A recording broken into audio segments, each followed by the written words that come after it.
Hey everybody, this is Discord user Slappy White with Radish Digital, and we are coming to you live with BoBA Breakers Backstage, which is the newest content show featuring Bo Jackson Battle Arena. And who are we going to have? We're going to have all your favorite breakers, the ones who know the product better than anyone, the subject matter experts you go to every single weeknight. I'd say every Saturday or every Friday, but it's every night you go to them. You go to them every morning, every afternoon, every night. So what better group of people to turn to talk about Bo Jackson Battle Arena than the people who handle it more than anyone else, the breakers of Bo Jackson Battle Arena. And I am here tonight with my co-host, Tex Hooper. Tex, how are you doing? I'm great, Slappy. How are you? Great. I'm so, you know something? We've done a lot of shows, Tex. I'm both nervous and amped. That's a sign, like, you and I have done thousands of hours of these shows. Yes. It's not real nervous, but it's like excited nervous. Yeah, definitely. I think tonight's gonna be a lot of fun. Something brand new, and we got a great group of people with us tonight. So let's get into it. Okay, who do you want to bring on stage first? Let's bring up from the Geek Toy Hunt, Reliant. We'll bring him up first. Okay, and let me go ahead and find Tyler. There he is. Tyler, how you doing? Doing good. How are you guys doing? Excellent. Let's bring up Big U Breaks next. Big U, where are you? Come on down. Right there here, he guys. is. How you doing? Guys. I'm doing great, man. Thanks for having me. Fun. Been enjoying ourselves with BoBA and excited for this, man. Thanks for including us. Yeah, it's going to be fun. Let's bring in from everybody saw him last night. I don't know if he slept yet or not. Let's bring in Soothing from Valley Hit House. What's going on, guys? Working on a few hours of sleep, but we're here. Hold on. I'm not sure if I can understand him. There's a little bit of something wrong with your audio. It's like it's going in and out. No, I'm kidding. Oh, too soon. Too soon. He does have a sense of humor. This is nice.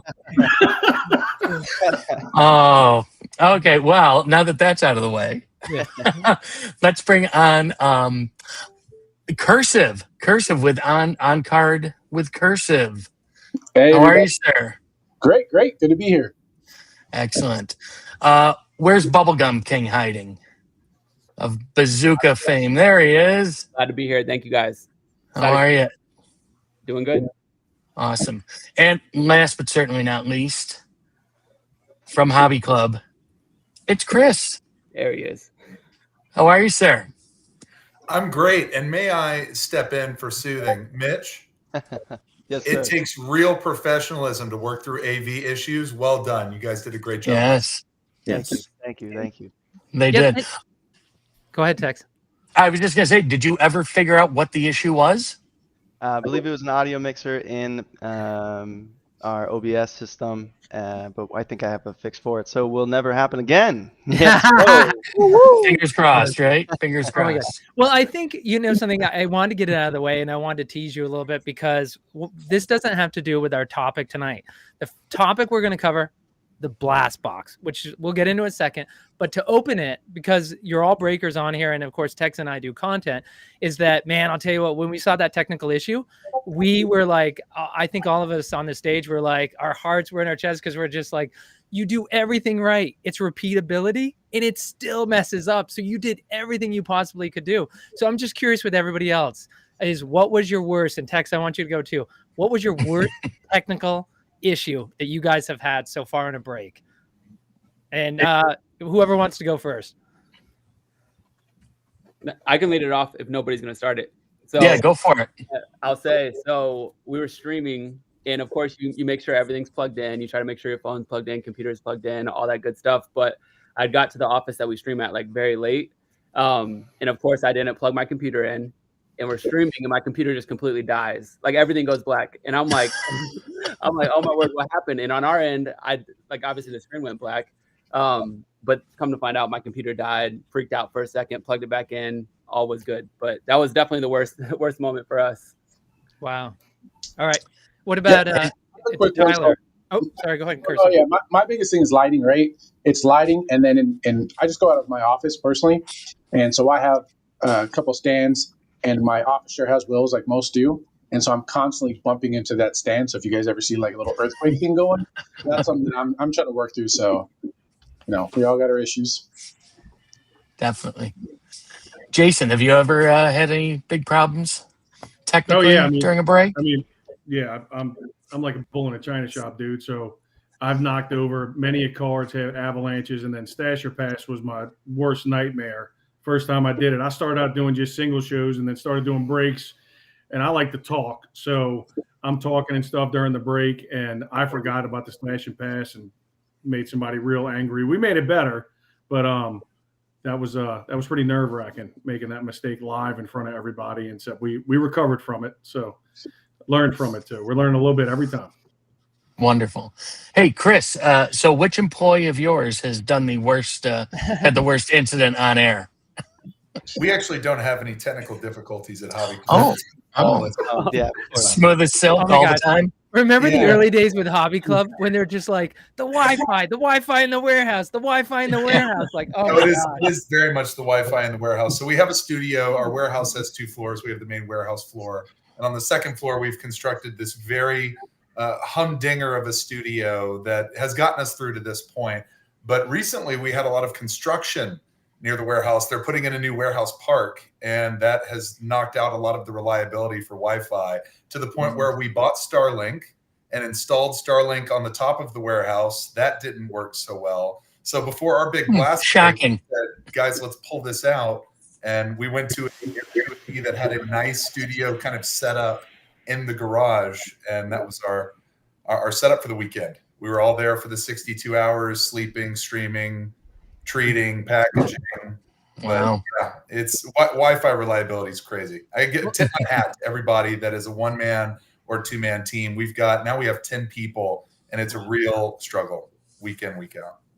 Tex, I think we just have Tyler, right? Who hasn't? Yeah, Tyler. Yeah. If he's getting horror stories.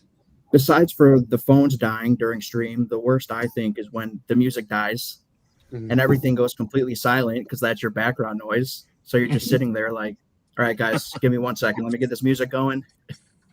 But yeah, no technical difficulties. So let's get on to it. All right, the blast boxes. So the big blast breaks. Yes. Before you get to that, let me give the facts, because Tex, one of the things we have to remind folks, people watch you, but one of my previous jobs we learned, we think people know everything, but they don't. So I went to Bazooka Vault. If you're not following them on YouTube already, you need to, because they have the latest breaking news about Bo Jackson Battle Arena. And so just a couple things I want to go through, right? We all know it's limited. There's 750 boxes, foil sleeves, no serialization. Each box has 10 packs. They have 1 hero in the new Blast Battle Foil, 1 HTD play, 1 hot dog, also in the Blast Battle Foil. You have 1 on-card auto, at least, in every box. And then you have 1 pink blast, 1 of 1, or 1 bubble gum in each box.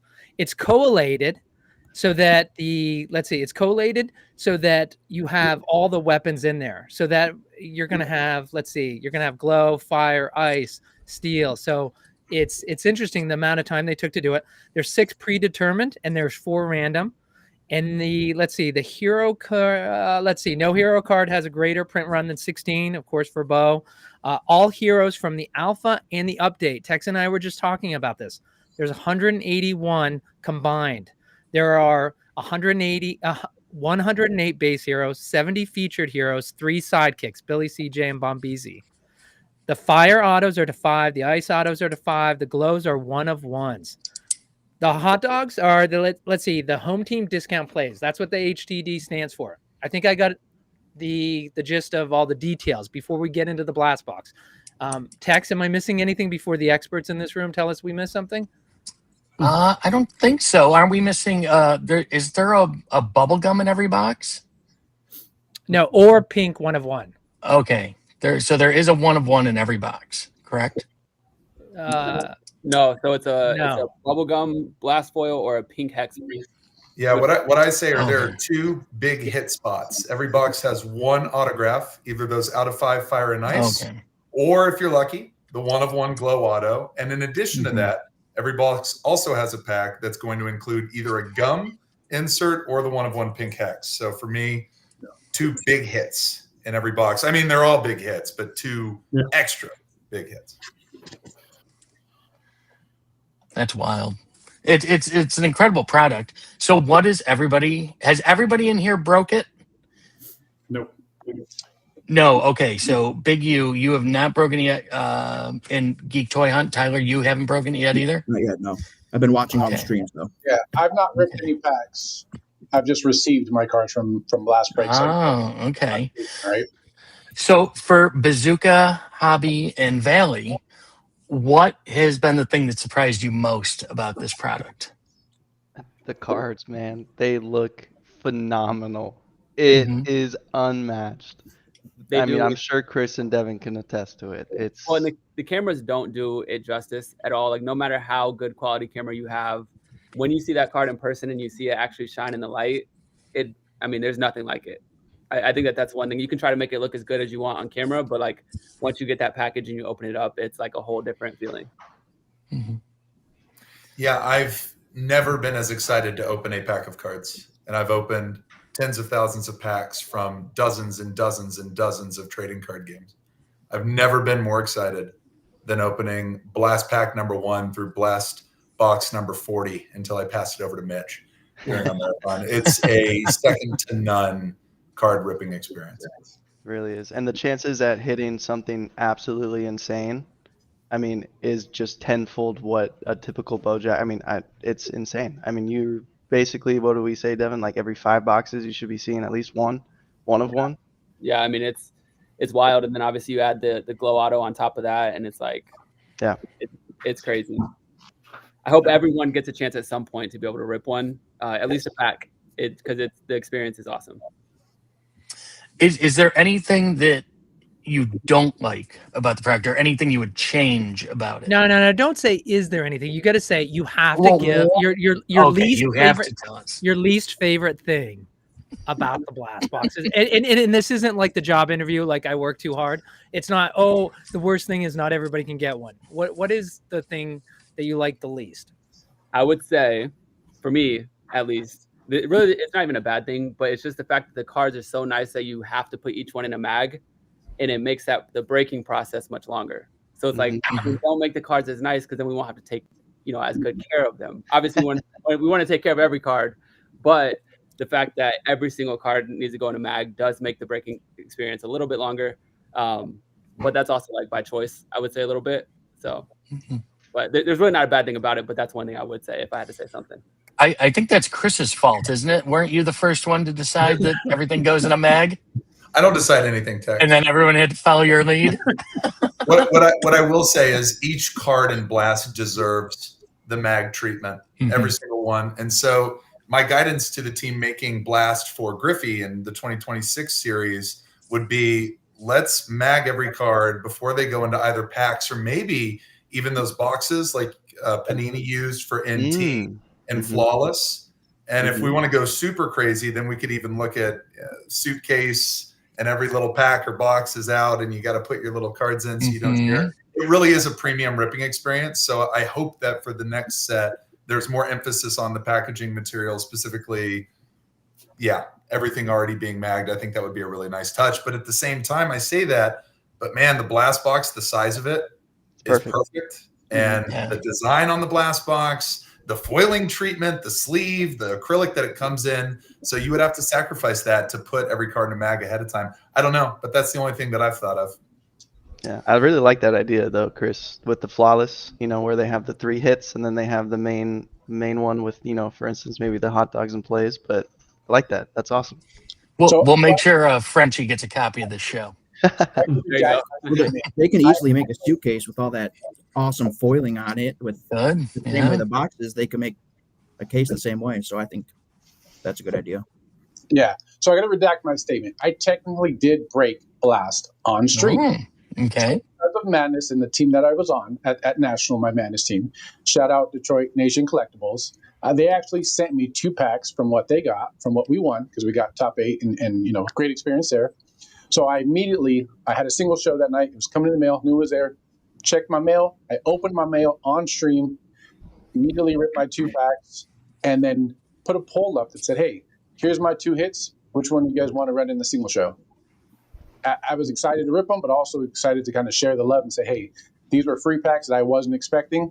They sent me the box with the acrylic, so that's on display in my office. But yeah, so technically, I got to rip a couple packs on stream. Now, Awesome. Tex, I did want to mention we have the giveaway up. For folks who haven't done it, you head to radishextra.com/giveaways. This isn't Whatnot. There's no Whatnot giveaway. So we have something for folks who've seen him in the community, BRFTW, Big Rob for the win. He built our platform, which is a random selector for prizes. And so I'll tell you right now, you're never going to have a better chance to win a blast pack. Is that last time I checked, there were 14 entries in there. And part of the issue, and I'm going to explain something, I just want to make this clear to folks. We actually use the API from Blockpacks, a company that's associated with Bo Jackson Battle Arena. And why you should care about Blockpacks. It's a different issue. We'll talk about it another time. It's another show. But what you need to know is that Jeff Frenchie, he started a company, Blockpacks, that BoBA kind of came out of. And what's interesting is there's different opportunities. There's no gate. Everybody can come in, but there's different opportunities you have over at Blockpacks. So trust me, you will thank me for forcing you to open a Blockpacks account. We're not going to do this first giveaway for a little while, so just calm down, relax, everyone. Follow the links, head over to Blockpacks, sign up for an account, and then just go ahead and sign up for the entry. So you still have time to get in. We're going to be giving away 2 packs, and then they didn't arrive today in time for the show. We were going to rip 1 pack and give away each of the 3 cards, but what we're going to do is we're going to give away 2 of the 3 cards, the hot dog and the play that are in the 3rd pack. We will do it here. And then a hero from the 3rd pack actually is going to be given away to someone in the Radish Discord in the BoBA. Yes, Tex? No, me. It's going to be given to me. I'll take it. I will say, though, if you're looking at a blast, and at the current rates, right, a pack is worth, Tex, what, $700? If you want a $700 giveaway. Well, let's see. According to eBay, 9,100 is the box that's on eBay right now that ends in 41 minutes. We're up to $9,100. Well, I already lost that guessing game. And we'll get to that. And so also the people on the stage, feel free. You guys are breakers. You haven't had anything for yourselves. 100% go ahead and sign up at radishextra.com/giveaways. Go ahead and you guys can sign up for as well. Tex, I do want to ask him a question. Jason and I want everybody to answer this, Bo Jackson Battle Arena hands you a blast box and says, you know what? This is for you. No strings attached. Do you break it? Do you keep it sealed? Do you sell it? Do you rip it and just drool over the cards? What do you do, Jason, with the blast box you're given? Boom. Well, first off, I don't think it's my decision. My wife is going to rip it out of my hands and rip every pack that's inside that sucker. So we're ripping it. At Big U, we're definitely ripping it. So that's what we're doing. Nice. All right. That's Tyler, you haven't ripped any yet, but have you participated in some of the breaks and have you received any of the cards? I have not participated in any of the breaks. I've been watching all the streams, but I was lucky enough to win one of the TikTok challenges in Soothing's break that he just did recently. Awesome. So I'll be getting one of those packs soon. And what will you do with it? I told you I want to slab it to stop myself from ripping it. But I know I'm going to rip it right when I get it. I think I am going to. I am also. I have a pack coming to me from Valley Hit House, and I think I will be sending that pack to PSA to be encased and graded. Chris, Chris, you're dying to say something. What do you want to say? The Vince Glow Auto's in that pack, Tex. Well, you can buy it from me. Once I get it back from PSA, it'll be available. Wait. So we all know what Chris would do, and not to mix worlds with Wonders of the First, but he sees a 1-of-1 box and he wants to rip it. So if you personally win that box, what are you doing, Chris, with it? Oh, we're breaking it on Hobby Club. Oh, on Hobby Club. Okay. Absolutely. Not for yourself. When is the last time you just ripped for yourself, Chris? I rip a lot for myself. So we buy collections quite frequently. And we have almost like the cheese tax for your dog whenever you open the refrigerator. so Dan and I have the collection tax where we'll typically rip.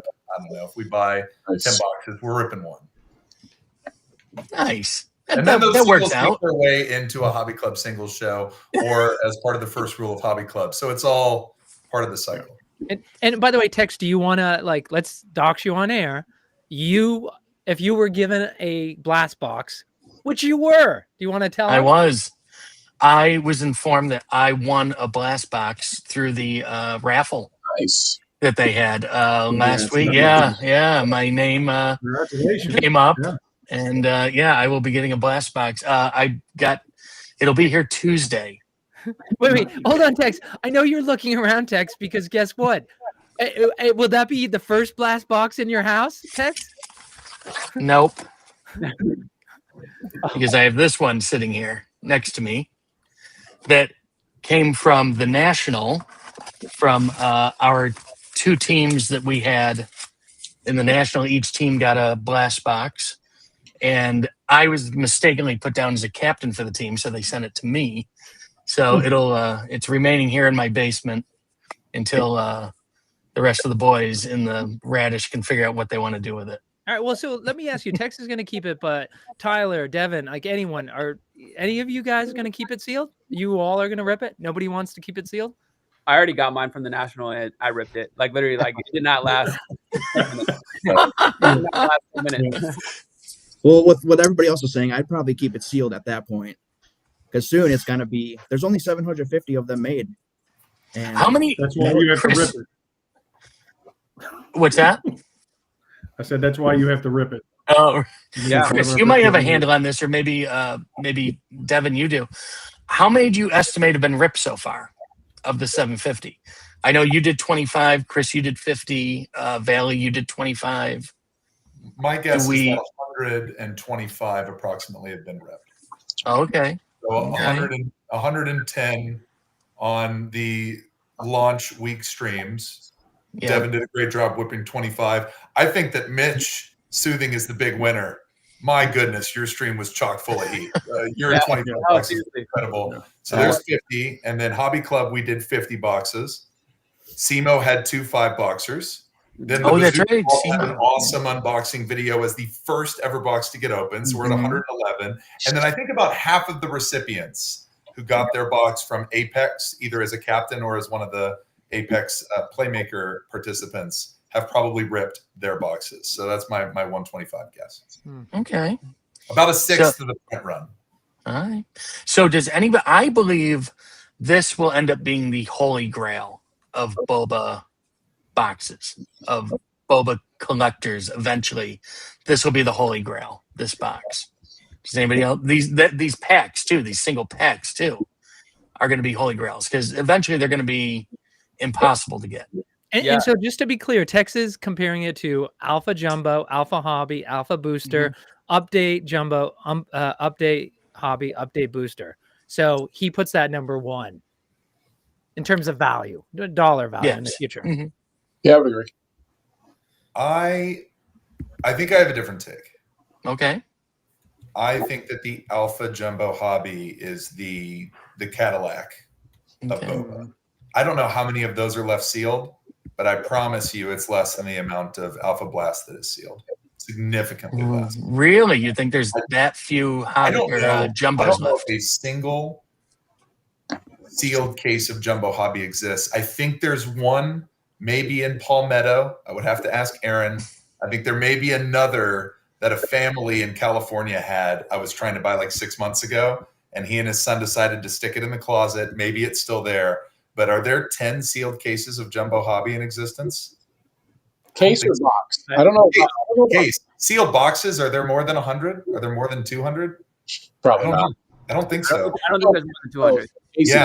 Yeah. So for me, that was the first product that kicked it off. We have to remember where Bo Jackson Battle Arena was during the National in 2024. There were how many people in the Discord? A few hundred. And there were roughly. Yeah, and there were no tournaments. It was just, hey, we launched this brand, and here's this cool big Jumbo Hobby box with 50 packs. To the point where Dan and I'll never forget this, ripped a case of Jumbo Hobby the night we got it, and it was gone like that. I think my wife was coming in. And it was gone like that, and we were like, oh, that was pretty cool. And now we look back on that, and I'm like, man, I would pay $30,000 for one of those right now. Yeah. What are jumbo boxes are still around? What are they going for now, if you can even find them?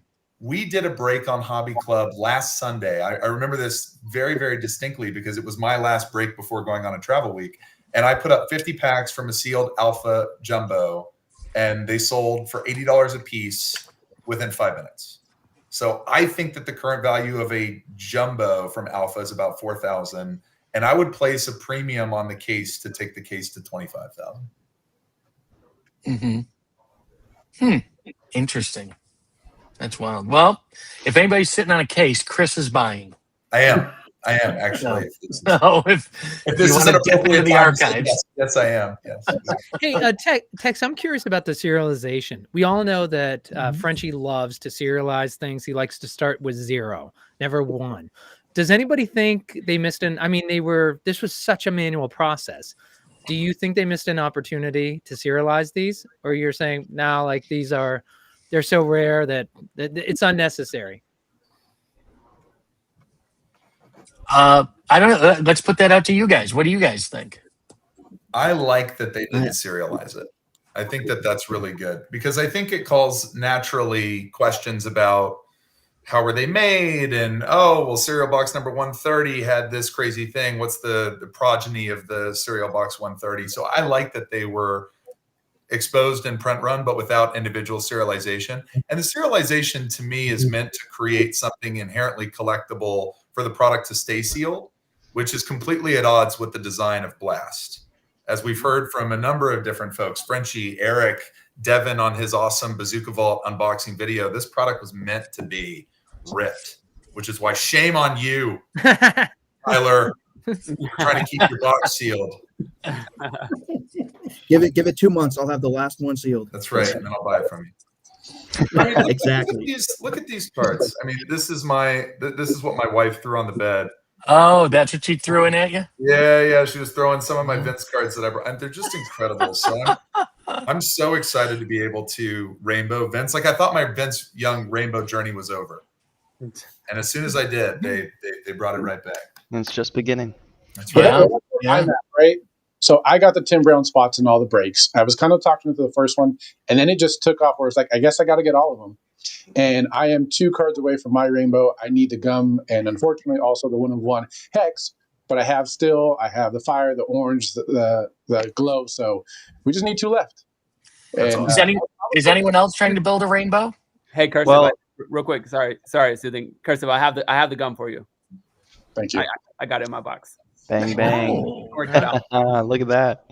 I was going to say, my counterpart, Adam, and I, we were planning on doing the Green Machine Rainbow. And, of course, as we bought into Hobby Club, we bought the Green Machine spot. We bought into Bazooka. We bought the Green Machine spot. Of course, when we did our break, there's no way for us to purchase that spot.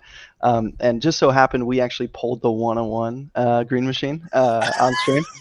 So that was really cool. But obviously it's going in a package and leaving. So we'll see what happens. Might be able to work a deal out with him, with who did end up pulling it. But it's kind of full circle. It's funny how things like that happen.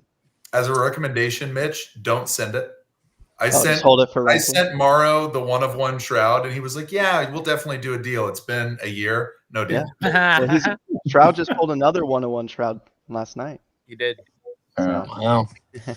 Now, as you all break on Whatnot, and I know there's been a lot of things happening with Whatnot as far as rule changes and different things.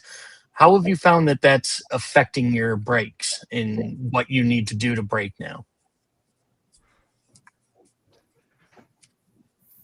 Whoever wants to jump in. I have seen no issues with the new changes. I feel like with the way that BoBA is doing the hero breaks the same way, the way that BoBA is being broken on Whatnot with the hero breaks or the hot dog breaks, it still follows the new Whatnot terms of service. And that's probably the best way to break BoBA all around. So I don't see any issues with Whatnot and anything changing like that.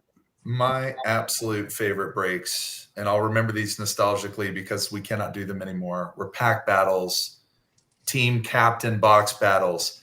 When Galileo was feeling extra froggy, case battles, like that was really, really fun to do. And unfortunately, those things don't comply with Whatnot's terms of service. And so I think there's opportunity for breakers to do off whatnot breaks that are sold through another media that really feel like BoBA, and those battle breaks really felt like BoBA to me. So I am disappointed that we can't do those on whatnot. Hobby Club ran those for as long as we could until we got so many penalties that we had to stop. But I really hope that we don't lose that part of BoBA breaks, because they were a ton of fun, to the point where we've even considered, and I think we're going to do something like this at Hobby Club, using the Bo Jackson Battle Arena Play Hub to create a tournament style break format that we then run on YouTube or through Discord, selling spots ahead of time as tickets. And I'm excited to see either us or hopefully others kind of take that mantle going forward, because those breaks were a ton of fun. And we saw a lot of innovation over the last couple of months around them. What Devin and the Bazooka Vault team had done more recently on this concept of captains battling, and you're playing into a team, and then your team captain reaps all the benefit. I loved it. I thought it was really, really cool. So I hope we don't miss that, even though I understand whatnot making the change and why they did it. I'm hopeful that we can keep some of that. Oh, listen to Chris. He's had his hand slapped enough time, even on this show. He's not going to say anything bad about his whatnot overlord. We love whatnot at Hobby Club. They're our favorite partner. Yes. Kind of going off Chris, right? So one thing he did, shout out Galileo and Devin, really doing a great job kind of coming up with some cool ideas. The very first jumbo break I did was a captain break in honor on our Bazooka team. Texas Tilt Boys the other day had a single show which had like an amazing kind of Vegas style kind of wheel spins that I am going to try to imitate in honor of that break, the next single show I have. But I think for as far as breakers, just coming up with new, fresh ideas, different things that are engaging the community of the chat. I'm all for it. Sometimes we might miss on some of them. Sometimes we hit, and you know, I'll be the first one to borrow one and let you guys know where I borrow it from and say, hey, like I saw Big you do this. This is why I'm going to do it this way as well. Well, that's Anthony. That's a great point to bring up. What's the one thing you guys would like to try with blast boxes that are either too scary, or you're just like, no, I can't go there? I mean, this is like, you know, you stealing your parents' car, and it's like, do you steal the 2025 BMW 7 Series, or do you take the wood paneled station wagon from 1985? You're going to take the station wagon because you're going to get in a lot less trouble if it gets totaled. So with the blast box, that's a lot of pressure on you guys to do a break. I mean, it's like poor Mitch, like we saw him sweating. Like, you did great. And it's that like, was because of the costume, but yeah. but it's like there's so much pressure on the blast box to come out perfectly. What's the one thing you guys would like to try, but you won't do it with blast because you just can't go there and take a chance it might not work? Well, I'll say this: the one thing that I've always wanted to try, and I even talked to Chris about this at one point, or maybe it was Cole. Either way, the Hobby Club, about doing a weapon type break, and I honestly think that it almost works better in a blast product, because you are nearly guaranteed to hit a good majority of them, right? So, you have your plays, you have your hot dogs, you have your steel, fire, ice, glow that are all going to come out of there. You have an auto, and the auto obviously could be the steel, it could be, or not the steel, but the ice, the fire, or the glow. You have your 101 hex and your gums. And I think that would be a very interesting chase, especially in a single box break, because of course some people, it's breaking, right? Some people will miss, but the people that do hit, and that rush of, I have the 101 hex spot, like, come on, Chris, pull me the 101 hex. What are you doing? Is like part of the entire fun of breaking. And I really think that's interesting to me. I think that's something we want to try at some point. But I've always wanted to do it previously. This just gives you more opportunity to do it that way. So I guess that's my 2 cents. What about like a power break as well? Have you guys tried a power break for the blast boxes yet? Well, I mean, Chris is really the only one that's done blast outside of the big stream, so. No, we haven't. I think the best way to open blast in smaller quantities is to add it to a break with alpha and alpha update products, either in some type of pick your hero or random hero format. Frankly, I think that power breaks end up just becoming glorified hot dog breaks, where it's 30 random things that don't have a connotation of, or an association to, something that's a little bit more emotional, like having a hero or the 1-of-1 hex opportunity. So I don't know if we'll do power breaks for blast stuff at the hobby club, but it's an interesting concept. Although actually I take that back. Cole said very quickly after we bought our first blast box on the open market from one of the Apex contestants that we should do a single pack plus box in our traditional power breaks. He did that a few times last week, and apparently that did really, really well. So I think we may still see power breaks, but not a whole box, at least not on Hobby Club. Mm-hmm. Do you know, do any of you have any plans, and if there's even any availability, to break more blast in the future, or maybe like Big U or Geek Hunt? Do you have any plans to try and get some boxes yourself to do a break? What's that eBay price at? I don't know. Well, I mean, have you been in maybe reaching out to Block Packs themselves or Bo Battle Arena? Yeah, I've definitely reached out to BoBA and not Block Packs directly, but I'd love to get the opportunity to work with it. Look, I'm very new to this. This is outside of my normal arena of, what I do professionally. And just a second to shout out all of these guys. Everyone pictured here has made it a point not just to help me with this, but has extended their hand to help me with this without even being asked. So I respect all these guys and what they're doing, not only with BoBA, but what they're doing with their companies professionally and the way that they're spreading, and they're doing it the right way. They're doing it by helping each other, and, the professionalism and just pure joy that they're providing to people is real. It is real. And the support that they're providing to everyone in this BoBA community, which you hear a lot of, the BoBA community has been outstanding. So, look, I'm new to it. I understand you got to earn your stripes. And this is, I'm excited to be here. But yes, I would love the opportunity to get some hand on some blast. And look, the people on this call with us now in this conference call, they would be the first ones I'd call when I got it, to be like, hey, look, I got this. What do I do? What do y'all think? So that's how I would treat it. So well, and Big U, you're talking about your background. And one of the things Tex and I are going to be doing is we're going to be speaking with breakers one-on-one, trying to get a little bit to get to know them a little bit more. One thing I just wanted to follow up on, because I think it I think it might have been Valley that you said you were the one addressing it. The format you'd like to see with the blast boxes, because there was a question from the community that said, are there, in light of the skunk risk on pick your hero blast breaks, are there any break styles that might be more buyer friendly that the breakers are working on for blast, and could you describe them? I mean, I think you just answered the question you hadn't heard. Are there any other thoughts though to that question? I just want to give everybody else a chance to, since he kind of was he had precognition on it. Does anyone else want to answer that? Or we can move on. I honestly, that's a really good idea. Soothing. I mean, I had never thought of that. So if I now knowing what you just said, that would probably be my answer. Because I think, you get into power breaks, then that requires just so much product to make it make sense for everyone. Yeah. So weapon type breaks would be really awesome if somebody can make that happen. Yeah.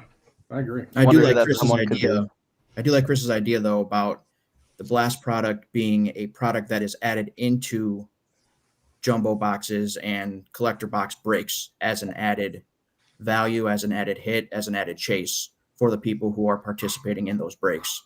So I think that's another way to go too. So both good ideas. Yeah.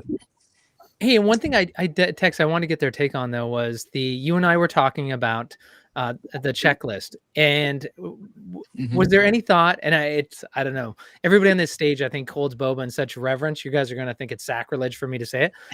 What about for the blast box, just working with the featured heroes and leaving the base heroes out? Like, how would you guys have felt about that? Like, nobody said like that. Look at that. Like that. No. What? Why, Valley? Why would that not have worked? I mean, you got to think about it. People have an emotional attachment to these heroes. Right. Absolutely. I mean, just offhand, you have, one of my good friends, John Can't See Me.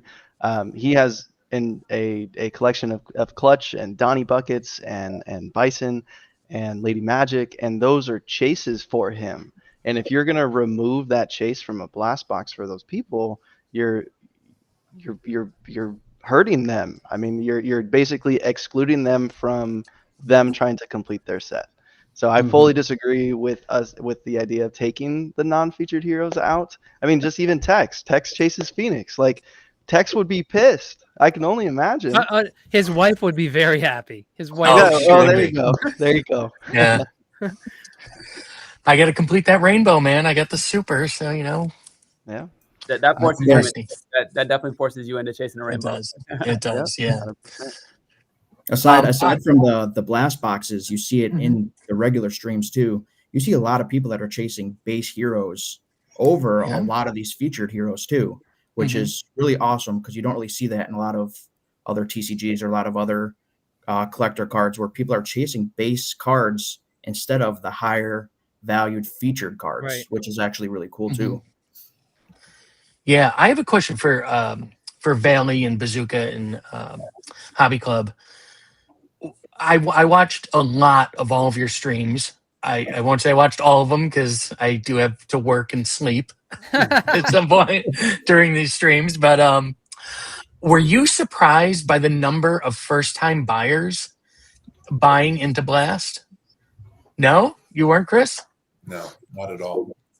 Not at all. And we had, during the 62-hour marathon, we had measured in the hundreds of first-time buyers, and for the Blast portion specifically, dozens. And well, about a dozen. And I think it's just indicative of the overall theme of Bo Jackson Battle Arena where we are today, which is right at the beginning of the awareness curve, and it's just skyrocketing. I think that hundreds of people are learning about BoBA every day. I mean that. Hundreds. So no, it doesn't surprise me at all that we've had that many first-time buyers in any of these shows. And I love seeing it. I absolutely love seeing it. It is my favorite thing to see when watching a Bo Jackson Battle Arena stream, period. Does not matter who the stream is. The made a first purchase is the greatest single animation, aside from bazookas, that comes up during a BoBA break. Well, that's, to Chris's point, Tex, is that Frenchie said when folks were saying, I don't know anybody who won the raffle for the blast box. And Frenchie said, listen, this Discord is that I don't know what we're in the 4 digits for the Discord community. But he said, folks don't understand. We sell to a lot of people, and it's a little bit of an echo, small community chamber that folks don't understand is we're the minority. We're no longer the majority, like the cat's out of the bag.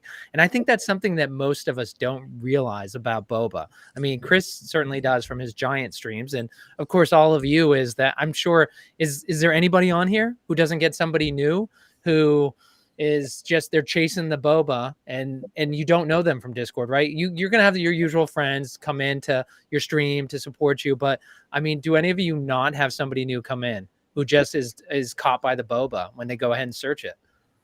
Yeah, I would say every stream there's at least like 5 new buyers that I notice. I did the first time, the last stream that I did a promotion through Whatnot, and seeing the analytics that come out of that were pretty cool. So I think I had like, I don't remember what the numbers were, but it tells you the breakdown of people that came in from the promotion, if that turned into a purchase or not, and the numbers from that. So, again, every time you break, there's at least a handful of people that are first-time buyers, and it's really nice to see. I encourage everyone that streams to create some aspect of the show around acquiring and attracting first-time buyers. I think that at Hobby Club, one of the mistakes that we made over the last couple of months is really maybe even overemphasize getting first-time buyers to the point where people who are Hobby Club were like, what about us, man? We're here spending a lot of money and we're here with you every show. There's no love. So I think there's a balance where you need to marry the value and have people that are watching the show receive a strong benefit if a bunch of first-time buyers come in, which is why we pivoted towards this idea of the first-time buyer bar and that unlocking cool giveaways or well-priced flash sales. I really love something that Devin did recently on their show last Friday, which was the Rookie Corner. I loved that. As, hey, these are auctions specifically designed if you've seen BoBA but you haven't yet gotten into it, for you. This is just for you. And frankly, that is our mission as streamers. I think our jobs, everybody that's on this screen, are to serve as awareness and new fan acquisition. That is the value that we can provide to the BoBA community and obviously the company that's making the product. We are distribution, and it's frankly for me 2 first-time buyers. There are millions of users on Whatnot, millions, and a fraction of a percent have seen BoBA. We've got to change that. There's a great question from the audience here that I want to ask you guys. It's from Telcott, and he says, "Do the breakers think having large breaks for a limited product like Blast, in terms of plays, hurts the gameplay for a TCG, where one buyer can now own a majority of a single play card?" So to answer that, my answer would be, I think like this, you could call it like the Blast Marathon month, whatever you want to call it. I think that was mainly just for like the awareness of the product, just to get it out there. But this is going to be a product that's like slow dripped all the way up until the National next year. So people are going to have opportunity to get those plays, you know, get into breaks where maybe they can get a pack and try to get those plays. So yes, it might feel like that at first, but that's promotion, that's brand awareness, trying to get the product out there. And then it will, you know, slowly filter into streams over time. Yeah. So far, we've had about 1/6 of the boxes opened. There are 125 of each play. They're all printed equally, 7,500 packs, 6 different plays. The maths out to 125. The most that we saw impactful, I would say, during the Hobby Club show was Recycle hit like 14. Which is a good play. That's a very good play, too. It is a very good play. That would be, I think, a crazy outlier that they've cornered the recycle market. But ultimately, they're going to want to recuperate their investment in buying the recycle spot. So I think those plays are going to hit the singles market. I don't see any problem with these mega big breaks having a cornering on any one play, hero or hot dog. All right, so Tex, I have to share with you, Bazooka Vault, who revealed what the blast box was going to be, is that, and by the way, in Devin's defense, he did say at the time, Bazooka said, "Listen, this is a guess. It could be wildly under. It could be wildly over." These were Devin's words when he got word of the bazooka or the blast box. He said that the HTD plays would be $35 to $50 each. He said the hot dogs would go for $10 to $30 each. Hot dogs out of the blast box for $10. Who would sign up for that? I will buy all of them. Yeah. I asked Eric how much he would bid for the Malik Neighbor spot on 50 boxes. And Eric said he would have gone up to $1,500, maybe $2,000. Wow. And that was for one hero. And that's when I knew this was going to be every bit of a $5,000 to $10,000 box, because people have that emotional connection, like you were saying, Tyler, to all of the different hero cards. Like me with Vince Young, super emotional connection. All it takes is one person. That was always going to set the tone. And then not coming from a player perspective, seeing how excited, and maybe that was a bit of gamesmanship from Devin so that he and Derek could get all of the plays, but seeing how excited all of the players were about some of the HTD plays like Recycle and Steel Defense and others, it was just, none of these cards were ever going to be less than $50, not even the foil hot dogs. Hey, Tex. Yeah, go ahead. I just let me know when we got to give away a pack. So let me know when it's a good time. Okay, let do the pack right now, quick, and then I have another audience question. All right, we're gonna go ahead and let's see. Radish Extra is that, and right now you have 40. You're 1 out of 40. Like, what a great. Was I allowed to enter this? I didn't enter. Should I have entered? Yes. You're gonna get another chance. Hold on a second. So these are the best odds there have ever been to win a blast pack right now. Yeah. Oh, yeah, definitely. Okay, who's it gonna be? Let's go. All right, here we go. Good luck. Good luck.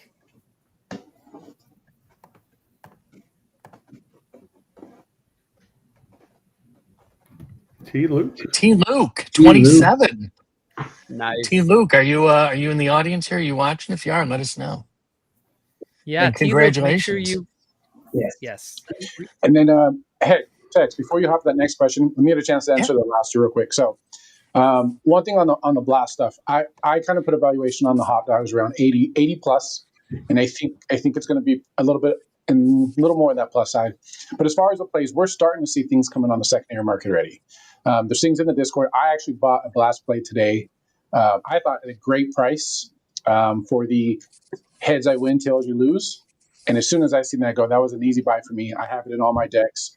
So we are trying to see what these cards are going to be valued at. And as soon as they start hitting and how quickly people are buying them, at what price they're, then we'll know, like, hey, that's probably the floor. You know, if a card sells within 10 minutes of being posted, then yeah, that's the floor. Yeah. Excellent. And are you willing to do you mind telling us, or at least a ballpark of what you paid for that? For the play I picked up was 75, but I think I've talked to Branch on a few of the plays, and I don't think there's a play in Blast that's going to sell for less than 35, even if it's just to have the card just to say you have a Blast card. I think people are paying $35 for plays that may not sit in people's decks. And we know we've seen some other plays go in the hundreds already, and I think there's a few Blast plays that are going to get in the hundreds. So, anyone want to guess what I paid for this? Gum Vince. And that's a 1 of 1, correct? No, it is not a 1 of 1. Oh, it's a 1 of 3? Maybe 3 to 5. 3? 3? Oh, 3? I'm going to say you paid $2,000. 6,500. That is exactly the number. $2,000? You crushed that. It's technically 2,500, but that's because I bought and this is the burnt orange color match. Ah. It's the burnt orange fire. And wait. That's twice. burnt orange? What's that? Yeah, burnt orange fire. That's But, right. but it kind of looks a little Clemson orange, but it is burnt orange. I don't know, it might have a little Fire Syracuse to orange to it, actually. I got to get that up here and take a look at that in the bar. Yeah. Looks So kinda yes, sweet. that's exactly how much I bought for that gum. 2,000, and I will pay every bit of 5,000 for the Pink Hex 1 of 1 and the Glow Auto 1 of 1. Well, speaking of evaluations, Josh McCann in the audience asked, many of us are starting to trade Blast cards. Can you chat about your thoughts on card values? Maybe future and base tiers. Before I answer, did Bigler have the AI spot in your break, Mitch? No. Who had the AI spot? Sanders. Hold on. I believe it was Sander. Yeah, All Sander right, well, MD. Josh, you'll have to let us know how much you pay Sander for that Pink Hex 1 of 1 Hey, AI. you want to hear something really, really cool about the AI spot? I talked to Eric this morning, and the AI Pink Hex was actually an error card. And the Pink Hex was an error card because, hold on, let me grab it. I have a question about the other error card, too. Yes, when we'll talk about that here. Yeah. So this is your typical 101. We have 8 of them. Uh-oh. Yeah, there you go. We pulled 8 of them. Oh, that's all? Only 8? We have other ones to look at. Oh, boy. But, humble brag. So you'll notice that on LaMelo, he has no hex in the background of his image. But AI does. And according to Eric, that is the only card in Alpha Blast that has the original hex portal in the back. So, Priceless. anyways, not to make the card more expensive for you, Bigler, but yeah.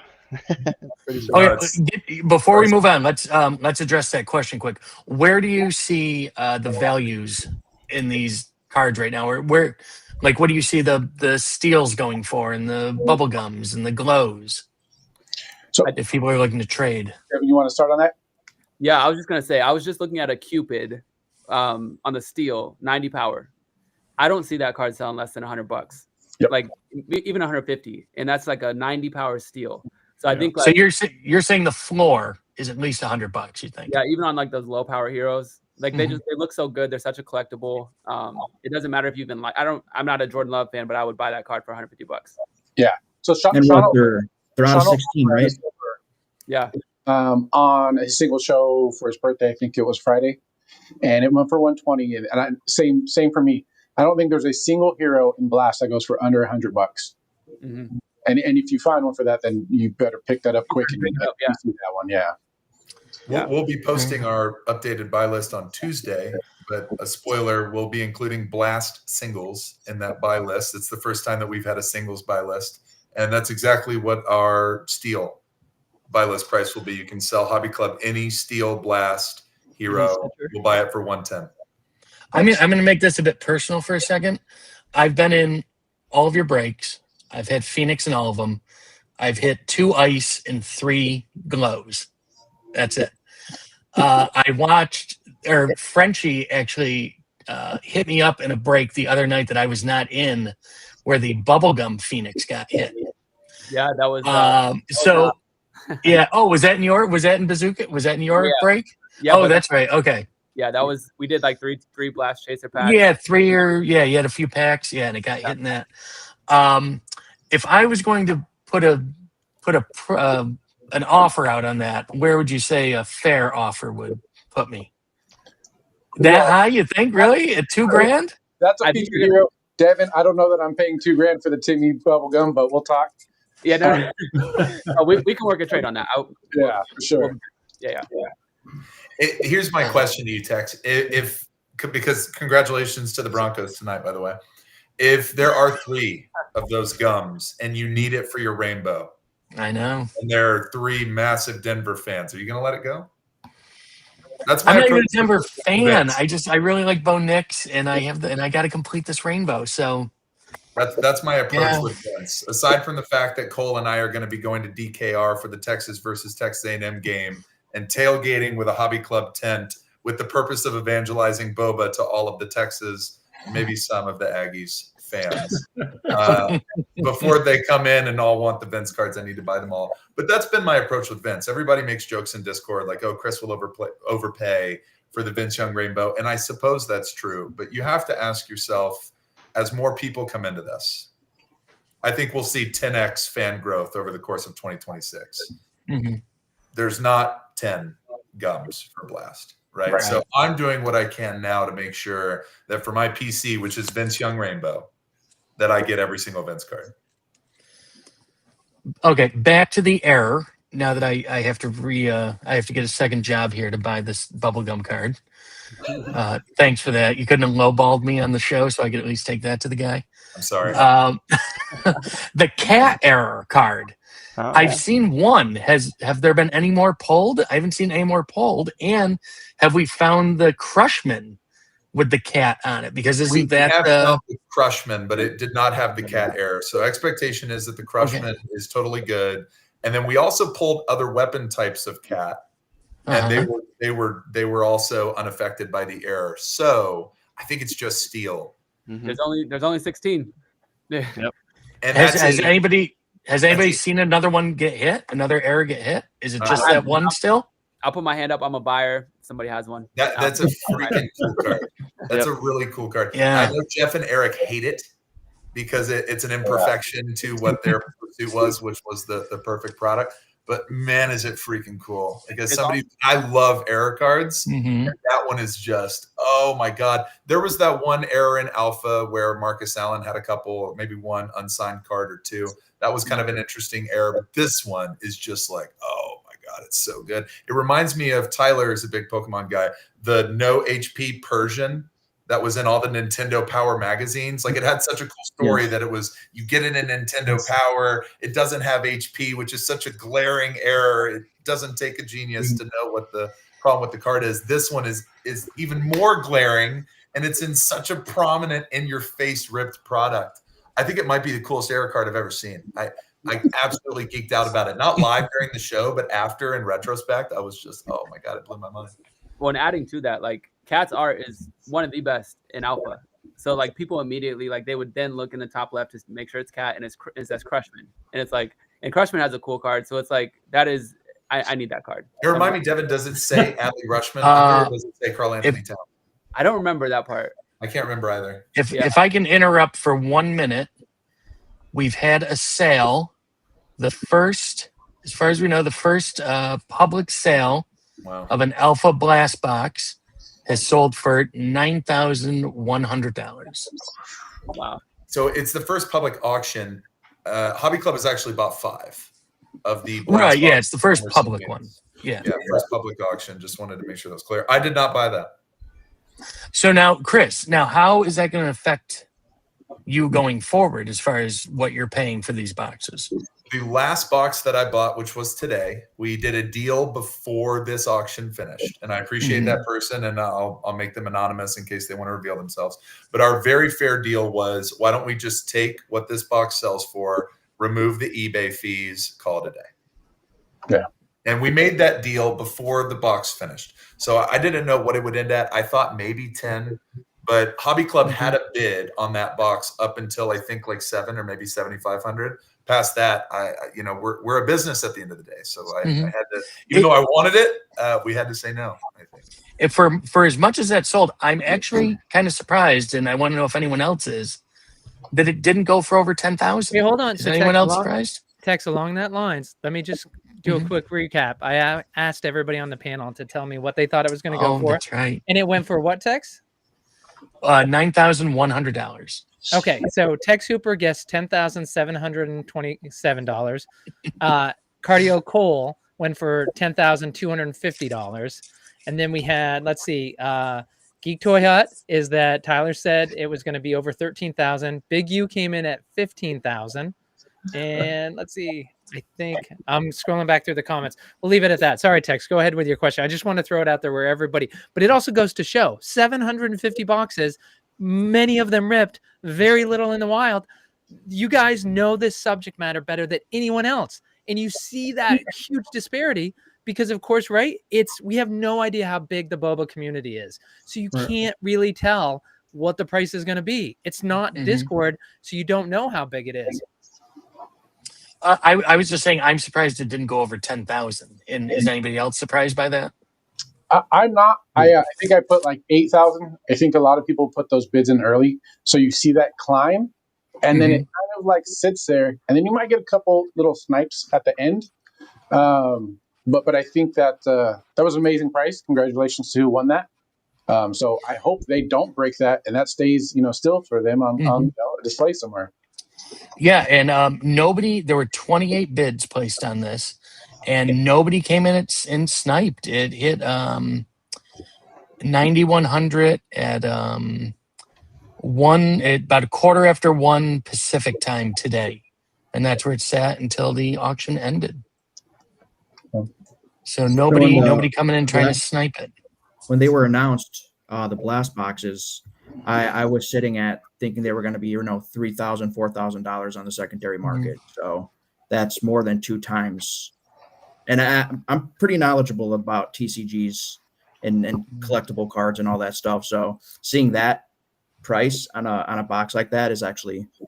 I'd like to lend some credibility to Tyler's statement. Tyler got me into this industry. Oh, really? Oh, interesting. That's wild. That's a story for another day. Yeah. But we definitely want to hear about that. So how is this going to affect breaks going forward? Do you think if more of this product is released to breakers and stuff, now that we're at this price point, do you think that is going to affect things is on your end going forward? I think part of the reason why it went for $9,100 is because it's sealed, it's serial, it has a serial number on it. So I think that from a collectible standpoint, there's probably somebody who's just going to keep that on a shelf. I think we're still not far off for a sealed box not in an acrylic case. I think secondary market might actually be somewhere around like that $6,000 to $7,000. But yeah, I think this 9,100 is probably a collector who wants to is playing the long game for this product. And, which is actually a phenomenal deal if you think about it that way, and the trajectory that the game is going.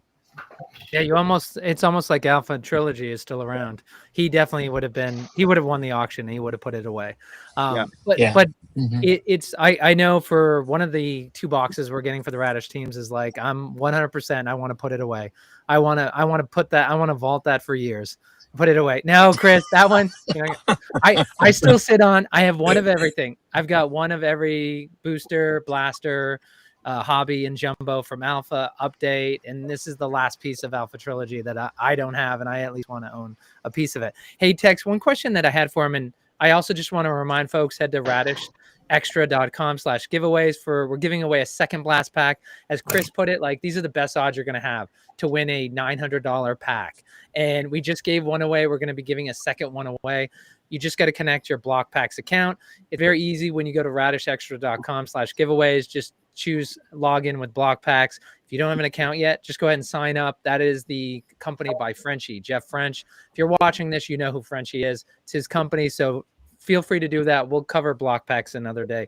But one question, Tex, that I did have is that how would this product have landed differently if it was not free? If it was sold, if it was sold at the retail level, if there were Dutch auctions, how differently would this product be being received right now if that hadn't happened? I don't know. That's an interesting question. I don't know. I don't know. It's weird. I think it would still be received very well by the community. But yeah, I don't know if the overall, like if the prices would have skyrocketed as much. Well, because does anyone else have a thought? And just so everybody knows, like Tex and I have been watching Jeff with his different business ventures for 4 years. He's the most, you think about Elon Musk and Steve Jobs is what people who, everybody gets a glimpse of them. Jeff French and like, oh God, Jeff is he's such an introvert. He's gonna hate when I say this, but he is a Steve Jobs. He is Elon Musk. This man is incredibly talented and creative.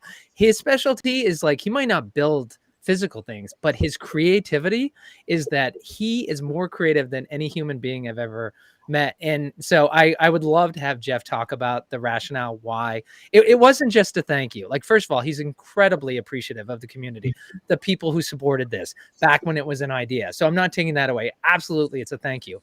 But I also know Jeff has a creative angle and he knows how it's going to land and what emotions it's going to evoke. And it feels like there's an emotional attachment to the blast boxes. I feel like I don't have an emotional attachment to the jumbo. I have an emotional attachment to my jumbo box that's going to go up in value, but the blast box is more special. I think partly because it's this kind of a relationship with BoBA, with what they're doing is like they're giving this back to you, the customer, and like, can you ever imagine Topps doing this? It's so the anti-Topps, and it's a beautiful gesture. I think, and I think about this in terms of the way that I perceive the BoBA brand. I say all the time, whenever we're live on Hobby Club, that this is the most exciting challenger brand in sports. Mm-hmm. It is. And I think what the companies to challenge all have in common, Upper Deck, Topps, Panini, they have a crazy premium product. What is the crazy premium Leaf product? $1,000 box, $1,500 box. Crazy premium wild card. Every other sports card brand or collectible card brand, Magic the Gathering. None of them have that sapphire, eminence, flawless style experience and price point that comes with it. And Bo Jackson Ballerina just created it in its first year. That's incredible. That's incredible. Yeah. They crossed the, I think, big chasm of a fun brand that's doing cool stuff with a brand that's going to challenge the Topps, Panini, and Upper Decks of the world. And it was having this type of premium opening experience. And you don't just create that, right? You don't just say, I'm going to make this product and I'm going to sell it for $10,000. You have to create a feeling that people have whenever they're opening it or whenever they're looking at the card. And that's what the BoBA team did. They recreated, I'm going to steal Derek's story, Devin's partner over at the Bazooka Vault. Derek called me after you guys opened your first box, and he said, I haven't felt this way since Devin and I drove 400 miles and we ripped our super auto Waddler. Yeah. So they created in this product the ultimate nostalgic recollection of somebody's first encounter with the brand. Incredible. They've managed to turn this into an experience, not just a pack of cards or a box of cards. Well, and I think to answer your question a little bit, sorry to interrupt. I think somebody was getting ready to talk. I think if they would have just sold it, people in the community probably would have said, oh, well, this is a cash grab. But they're trying to create that experience by allowing breakers to, put it back out into the community. And, obviously there's a lot of takes on that with, breakers getting it and stuff. But like this product was designed for live selling, and they took a handful of those and said, we're going to give those back out to the community, which is, again, Topps isn't doing that. Panini's not doing that. Nobody's doing that. So, and live selling is also one of the #1 new fan acquisition sources on the planet for a brand. Hobby Club over the last year has had 16,000 unique order recipients in a year, 16,000. And 90% of our streaming over the last year has been focused on Bo Jackson Battle Arena and Wonders of the First, probably a 2-to-1 split there. So that's just one group of ding dongs in a warehouse. You know? Yeah. Yeah. Look, I'd like to say, this has been in the works, obviously. And look, I don't know anybody at BoBA. Everybody in here I've met, within the last 3 months. They obviously have had this planning, organizing BoBA with this product line. And I don't know their numbers at all. I don't know their business plan, their marketing, their strategy. But I do know that the hobby clubs, the Valley Hit House, the Bazookas, the CMOs, all of us, this is their mouthpiece. This is their mouthpiece. And the excitement that I see on Devin's face specifically when he's talking about it. I mean, look at him now. He's laughing right now. Is what they want their mouthpiece to be. And I think that's intentional. That's intentional that it wasn't just thrown to the stores, whatever the brick and mortars out there, and gave them some signage and things like that and said, hey, I'll send you some content for a video to put on TikTok, YouTube, whatever.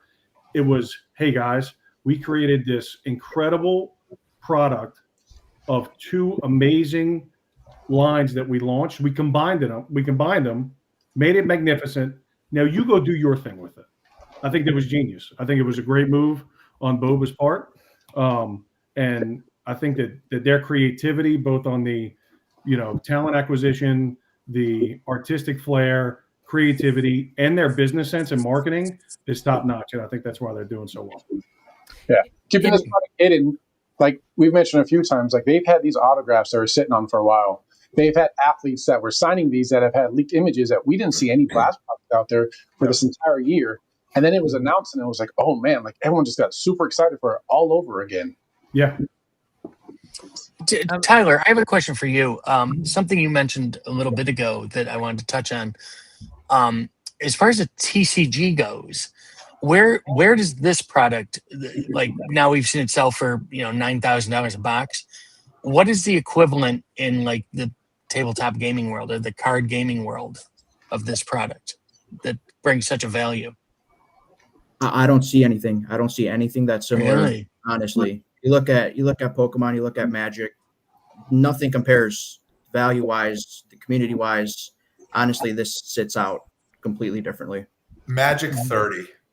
The Magic 30 set was crazy premium. Reprint of the Lotus. That was a several $1,000 box. That's probably the closest comparison. It actually is exactly the closest comparison. The point of Magic 30 was let's celebrate the last 30 years of Magic by pulling the best cards and sticking it into it, and boxes exploded and went to thousands on secondary, but infuriated the Magic community because of exactly what Devin said. It's cash grab. Total cash grab. And this was the opposite. They did all the great stuff with Magic 30 without the bullshit. Sorry for my typical hobby club language. And that's a master stroke from the Bo Jackson Battle Arena management team. Yeah, it's okay, Chris. My kids are asleep, so you can. Yeah, I was wait. Usually, I'm the first one to swear on stream. Usually, I'm the first one that swears. My kids let me know. They look at me every time Chris swears on a stream. Big U brought up Simo, and I just want to point out Simo. A lot of breakers. Everybody wanted to be part of this panel. Appreciate everybody just excited to be part of this new venture. Simo, it was his birthday. He was actually still going to make it. He goes, I'm not sure what I can't remember, his wife or girlfriend has planned. And I was like, dude, it's your birthday. I'm like, we don't need you getting your Mrs. mad. But hey, I just want to point out, guys, the person who won the blast pack, that's actually Jacob Luke from Lake Country Cards. His dad. His dad ended up winning that. Nice. So Awesome. in a plug for Lake Country, that this Thursday they're going to have 5 blast boxes and 2 jumbos that they're doing. So if you want to hear about his dad winning, that blast, you can tune in there. Go ahead, Tex. I'm sorry. I didn't want to. And just a reminder, sign up we have the second blast pack that we're going to give away. And then what we're going to do is when we get it, we'll rip open the third blast pack, and the hot dog and the play we're going to give away to somebody who comments on the YouTube. So we still have a second blast pack we're going to give away at the end. You don't have to be present, but make sure you sign up. Head to radishextra.com/giveaways. And you can sign up there. You just have to log in with your Block Packs account. Right. I wanted to bring up something quick. Busted Nux in the audience here has said, and I think this is key because I know this is something that was one of the big factors in Frenchie and the development of this product and everything and stuff, and from how he came up with the original idea and everything. But he said Busted Nuts said, "It's been a bonding experience to get into BoBA and Wonders with my son, and we still look forward to learning the games." So, and I think that's a great testament to this product, is that it's not just for us collectors and us, adults here. It's amazing for kids. It's very kid friendly. The game's easy to learn. It's easy to pick up. Anybody can play it, and I think that's a great thing that he said, that he's able to do this with his son, and they can both experience his product in a different way. And hopefully, we'll see him on a team in the national. All right, and so one of the things that Bubblegum talked about in his video, when you talk about seeing him at the national, he talked about that there were two things he covered. I think we just got to cover. I want to catch before we go out. One was these blast boxes are not a one-off. I don't think that gets talked enough about. Like, that's what Bubblegum was talking about. Like, these aren't the only ones. They're going to do this next year. And it wasn't clear in your video if they're going to do it in perpetuity or they're just kind of a 2-year run. I assume it was, we're going to thank our community every year and going to use this as part of the mix. And then the other part talking about national is that the hot dogs, of course, it was a hobby club stream where Frenchie came in there and he said there's going to be hot dog inflation. In case you haven't suffered enough in America in 2025 with real inflation, Frenchie says, I'm putting that hot dog inflation down on you. Now, all joking aside, he has to, right? You've got to make Apex Madness and Apex Playmaker mean something. So what we're possibly looking at is to play an Apex card.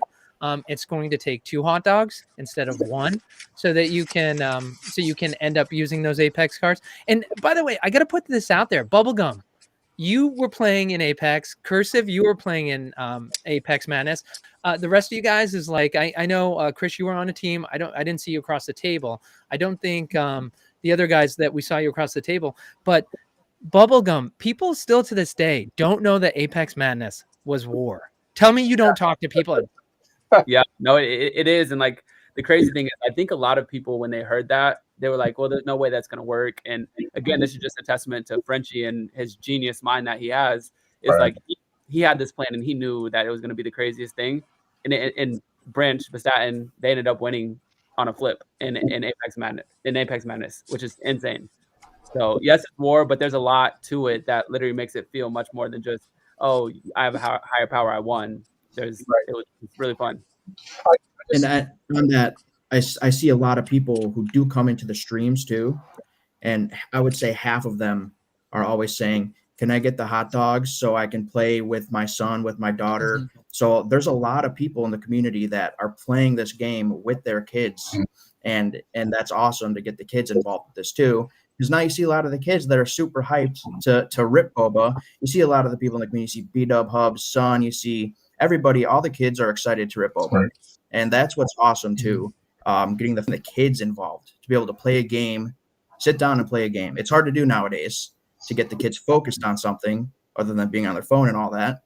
But having the kids play is huge for BoBA. Yeah. I have my 7-year-old at school. Sorry to cut in there.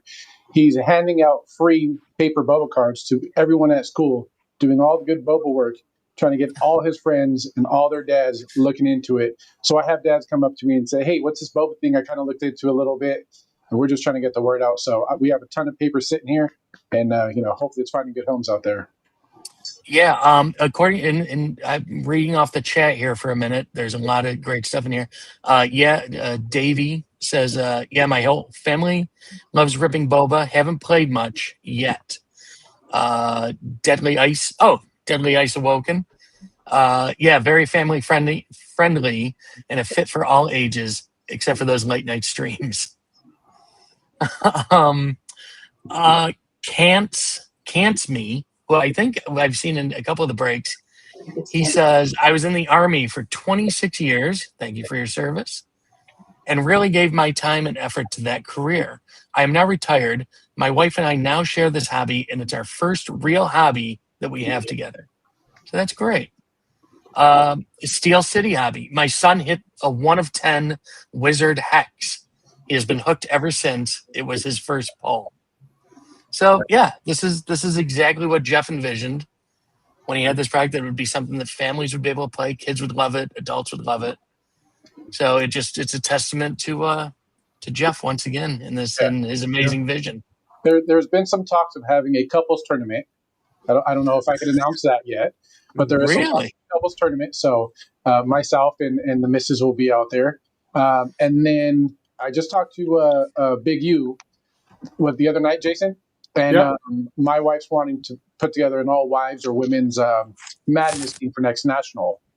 So that would be pretty cool. That's spectacular. Very nice. Slappy. Oh, go ahead. Yeah. Cursive and I are going to be the cheerleaders. I don't know if you've ever seen the 6'10" Stompers in New Orleans. Just Google that, guys. That's where we're going to be. Just Google that. Don't let Jason fool you, man. That guy can do a backflip. I've seen it. Pretty agile, like Kung Fu Panda, guys. Actually, Tex, there is one more question I have, it's funny. We used to do a show called BPX After Dark, and Beach used to be he was the host of BPX After Dark. And I would ask Jamps all the time, I'm like, how much do you think this is worth? And Jamps is just like, for those who know him, he's a hoarder. He just collects and collects, and he doesn't get rid of anything. And so Jamps doesn't care about value because he's just collecting it. And so I have to ask you all here, though, a sealed blast box. What is the value in 1 year? And what is the value in 10 years? And let's go with Geek Toy Hut. Let's start with you. In 1 year, I can probably say in a couple months after half of it's been ripped, but I say in a year, $25K. Wow. Okay, and 10 years? Let's hope so. 10 years, that's hard. I mean, it depends. It depends if you still have a sealed box in 10 years. In 10 years, there could only be 5 sealed boxes left in existence, 1 sealed box left in existence. So that could be a very high priced box. Well, I have a little bit of a take on that. And I mean, Devin and Chris probably soup on this, but Alpha BoJack's 101 Super Auto is still in the wild. Mm-hmm. And obviously that adds to the value of Alpha. So if the BoJack's 101 Glow Auto or the BoJack's Hex comes out of the product within the next 3 months, does that affect the overall value of it? Does it continually go up because there's more chases other than BoJack's, but BoJack's is of course the chase. So if it's still not pulled in a year, then I don't think Tyler's wrong. I think it could be upwards of that number, but I'd be curious to know what that would affect as far as pricing. No, I still going off of that. Is that the same thing for Alpha Update and Alpha? If the BoJack's in 101 auto gets pulled, will the sealed product still stay at the value price it is and keep going up, or will that take a hit on the price as well since the biggest chase was hit? Same way with the blast boxes as well. Completely different topic, but in the same realm. Yeah, one thing I would say is like, I personally have never gotten into a break and said, "Oh, I'm going to hit the BoJack's." You know what I mean? Like I just buy it because I like the product, and I think a lot of people do that too. Like, yeah, if you hit that card, you know what it's worth, but like I think we have like truly just set the market for what it is. And like I do see like those Alpha Jumbos. Like obviously, those are going to be premium product, but like I think Update, even if the BoJack's Super Auto got hit from Update, values would stay very similar to what they are right now. Yeah, and isn't there in the Steph Curry rookie 101? You guys would know better than I would. Isn't that still out there and never been found? There's a I forget the year, and look, those packs are still crazy high. I mean, I think that BoJack's, I think that it helps entice in the chase, but overall, I think BoJack's at Battle Arena is the value is going to dictate the longevity of the increase in value, not just that one chase. Does anybody have any thoughts on, as great as breaking is for the hobby and everything, and we all love it, is there any thought given to it possibly overinflating the value of certain things, especially sealed product? The major function of breaking on sealed product is that more sealed has been opened in the last 5 years because of breaking than probably in the previous 20. And that I think is going to be the biggest impact. Breakers, by design, are constantly buying more boxes and then breaking them and the demand for those boxes increases the price of the secondary market box. I think 85%, 90% of Alpha Update has been opened. I really do. There's zero data on that outside of me seeing all of the supers and one-of-ones that are in play, but all 6 one-of-one Vinces were pulled, right? And I've seen a lot of different complete featured hero rainbows that are possible, not necessarily that have all been assembled, but that are possible. So I think like 85 to 90% of the product has been opened. Whenever Topps Upper Deck came out with those really, really high-end limited runs of product from 2010 to 2020, before breaking, would we break 85 to 90% of them? I doubt it. So I do think there's that element, but I don't know if that's artificial inflation so much as just a new way to engage with the product. It's real demand for it, right? These are real breaks that have real margin for real businesses that have real overhead that they have to pay. Yeah, and at the same time, you're exposing the product to many more people than have the ability to go out to their local hobby shop and buy this product too, or any of the products. You know, a lot of the high-end sports products too and stuff. The breakers, you know, that's a value breakers provide, obviously. So, I think we're getting close to the end of the show here. Oh, we're about before we do. Yeah, what do we have left? We got. We have the giveaway. Yeah. Well, we also have a question from a new commenter. I don't think Matt has asked something. Where do we think the value of some cards will be if people get the cards graded? For example, if BoJack Super got pulled and 100,000 bounty, but got graded and comes back at 10, what is the value then? Well, Matt, are you telling us that you have the 101 BoJack? You should get it graded or not? I think that the 101 BoJacks will only go up. I think if it sells for 100K, it'll sell for 120. It'll sell for 140 until it finds its forever home. And then who knows who that's going to be? Maybe Sander. We all know Sander now. If any of you were ever to hit that card, would you claim the bounty or would you keep it? I'd hold it personally. Keeping it. I'd give it back to Bo. I do the Bo's whatever he's willing to give for it. Childhood hero for me. So Raiders fan. Well, exactly. Raiders fans. So that's it. Bo wants his card back, buddy, and I pull it. I'm giving it to you. Just come shake my hand again. You know what? This time, I want a hug. We're good. And maybe a drink. Maybe sit down and have a drink. Yeah, well, let's be honest. What Bo wants it for, he wants it for his grandkids. So to be honest, is like, you know, it's kind of hard to be a jerk. And like, I mean, Bo doesn't want it for a greedy reason. He wants it for his family. So I don't know how you would say no. I would say no. I would say no. 100%. No, you wouldn't, Chris. I absolutely would. If Bo Jackson walked up to me and said, Chris, I understand you have the BoJack Super Auto. Would you please sell it to me? I would say, Bo, respectfully and with ultimate hope that you're not going to throw me through a wall or break me over your head. No, I'm not selling you this car. He offers you $1 million, Chris. He offers you $1 million today. I'd have to, I mean, obviously I would have to say yes. I had a bounty out for it for 70. And then the collector cash came out for 100. And frankly, internally within Hobby Club, we've been debating increasing that. I think that could be a 7-figure sports card.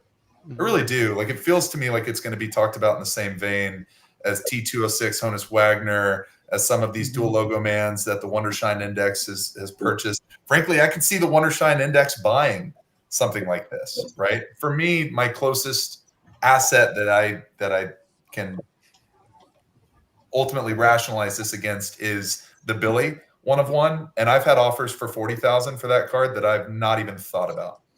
Just thank you for the offer, but no, I won't sell that. Really? And this person's other than Jeff, who's offered you 40,000. Yes. Okay. The highest offer that I have from a legitimate buyer who would wire cash the next day was 40,000, and I said no. This just feels to me like such an incredible opportunity. Honestly, I'd rather it go down to $1,000 and remember the experience of it going up and down than realizing any gain on it. I do see this as something you would pass on to your kids and grandkids. I understand the reason Bo wants it. It's the same reason I would want it. Tex, this is the reason why I wanted this group of people on this stage tonight. We said we were only going to talk about blast boxes. Tex, remind me, can you hit the Bo Super Auto in the blast box? Is that something you can hit? Because I'm pretty sure you can't. And we're talking about it? I think those are huge, though. The Bo Glow autos, I think those are $50,000 cards. I said that on my stream, and frankly, I would probably buy one for 50. Somebody hits the Alpha Glow Auto Bo 1 of 1. That's probably $50,000-$60,000 card. Have we seen a Bo auto out of blast yet? Yep. Yes. Oh, we did. Which one came out? Hobby Club's the worst place to open. Multiple. Valley Hit House hits better cards. Bazooka Vault hits better cards. Well, I know where I'm spending my money now. Exactly. Sorry, Chris. It was pretty insane what some of the stuff we hit, man. I'm not gonna lie. The fire auto bow that you hit was just incredible. Devin, you hit 2 auto bows. One wasn't enough. Well, and the thing too is like it's so shocking. I know you guys said an hour and a half max, but real quick, I just want to say this: like, Bo has never signed on a fire card or an ice card. He's never had a fire and ice auto. So when we hit that, it was like the most like shocking like experience because you've never seen that card, and it was like it was wild. And I'm happy for Sander. He got that spot, but also I was a little bit jealous. I'm like, oh, I need that. Devin, I have a question for you though too, because obviously we do our power peaks as a breaker to keep the suspense. And the moment that I peaked, fire 190. There's nobody else it can be. There's not a single person it can be other than Bo. And so because I know we talked about this, like, we like didn't even process in our head before we opened the blast that Bo would sign on a fire and an ice card. So when you did it for the first time and you peaked the 190, did your mind go to BoJax? You're like, what? No, I seriously did not think of it. That was not even in my brain. I was like, he doesn't find it. Like I know that he had the glow auto because it's on the box, so you're on the back of the box. But like fire and ice, I did not even think of it. Yeah, it was shocking. It was awesome. It was a great rip. Unfortunately, packs. You guys rip those packs, but we have someone on the panel that bought a spot and hit a Bo, and I'm pretty jealous of that. Really? Tex. Unfortunately, I hope Bo is not watching this. Because I noticed in the comments, everybody's talking about $1 million. So I hope Bo is watching this because I'm gonna tell you right now, if Big U, I'll put it out here. Big U hits that 101 BoJax auto. I'm calling all you boys, and we are going to Bo. Okay. Okay. And we're going to have a big old party, play a couple rounds of golf, and we're gonna have a good time. Oh yeah, we are, Chris. You don't have to come. I'll bring Cole. I'll bring Cole. That's what we're doing, okay? Because this has been an amazing experience for my wife and I. We do this together, and I love it, guys. I love seeing. One of the first interactions I had with Chris was he was picking on Cole, which you do a lot, buddy. Just so you know that he was in the back chirping. I'm like, who's the peanut gallery in the back chirping? And here it comes. And I'm like, oh, that's the boss. So, look, again, I love this community. I'm happy to be here. And if I hit that, it's known. Okay, we're going to Bo's house. Okay, all of us. And Chris, I will come pick you up, buddy. And we're going. We'll kidnap Chris. We'll make him go whether he wants to or not. Yeah. I think Dan, how fun would Dan be in Bo Jackson's house? Dan's a good time. Yes, I'm the worst person to hang out with at Hobby Club. Dan, Mitch, and Cole are such a good time. Oh no, come on, brother, you're fun.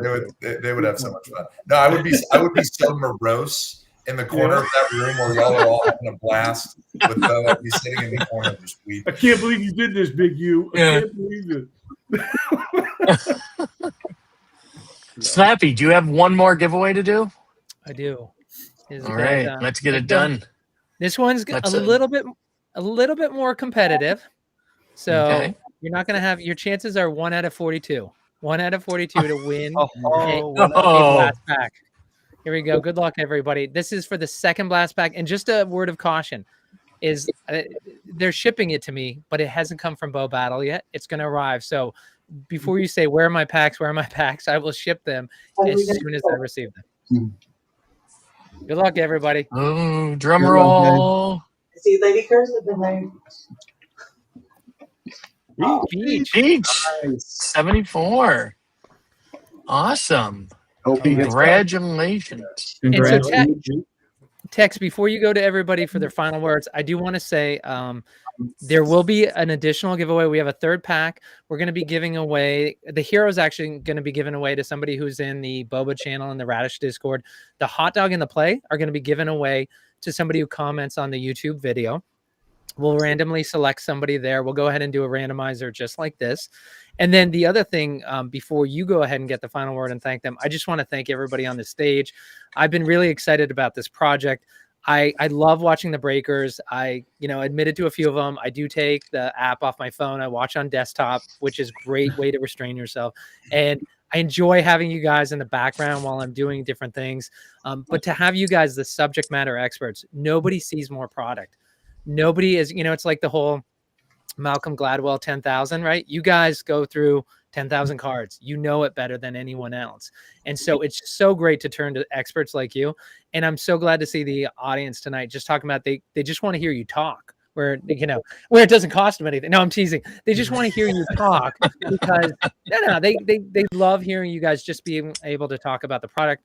You're all welcome back, of course, and we look forward to the other breakers. But Tex, I'll turn it over to you to give the final word to all the folks. Thank you so much, guys, for joining us. And thanks to the audience. You guys were great with your comments tonight. Congratulations to the winners.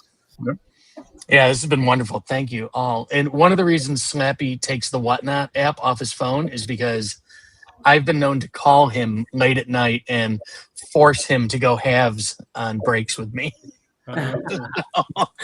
And he does not like doing that. Anyway, it's been wonderful having you all.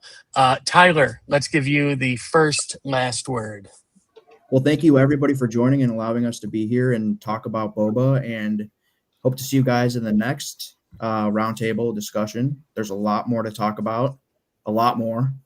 And I'm excited to be a part of this community, and thank you everybody for being here. Excellent. And Tyler, when is your next break? When are you live again? Probably tomorrow at like 6 p.m. Central Standard Time. All right, everybody, make sure you bookmark all of these guys on Whatnot. Make sure you bookmark and follow all of them so you can know about all their shows when they're coming. The link's in the description text. We'll get it in. Oh, excellent. Okay. Jason, final thoughts.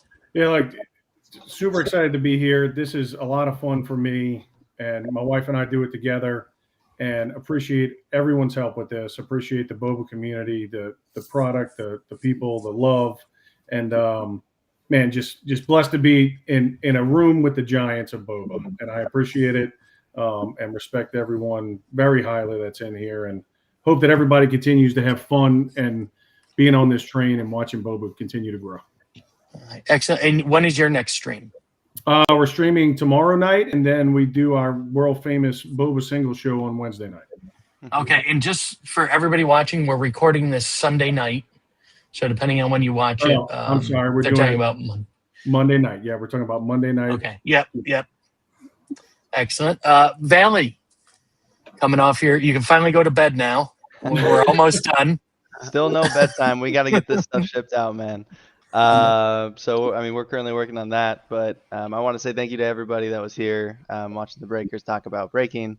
Valley's super excited for all of our future theme streams, and I hope you guys will all be a part of those. We have an 80s MTV rebranded to Valley TV 80s theme show coming up next weekend on Sunday, and in the future, Chris and I have talked about some stuff, and Devin and I have talked about some stuff, and Jason and I have talked about some stuff. So you may be seeing some co-hosted shows in the future with some of your favorite breakers doing it together. So we're a community, and we absolutely love all you guys. I mean, I have the most fun just sitting in chat. Like last night, you guys roasted me for 2 hours saying that I was 42 years old.